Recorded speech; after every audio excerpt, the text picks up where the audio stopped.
Ərəb ki görməyib ömründə xeymə qübbəsi zər, əlinə fürsət qarət düşəndə gör neynər.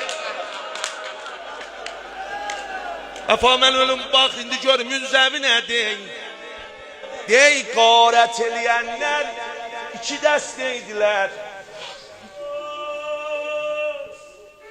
Bəziləri var idi hacı, görcək birin əvvəl nə tutub nə vurardılar. Əslən görcək birin əvvəl nə tutub nə vurardılar, bir qədri at döşündə qovub ta yorardılar.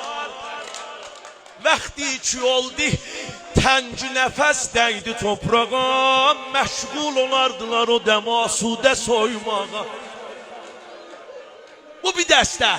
Bəzilərində leyk yox idi bu hosələ, görcək birin alardı o dəm qəmçisilələ. Qeyzi ilə səslənərdi ki dünyanı dağlama, ver hər nə zeyb o zərvarın öldürrəm ağlama.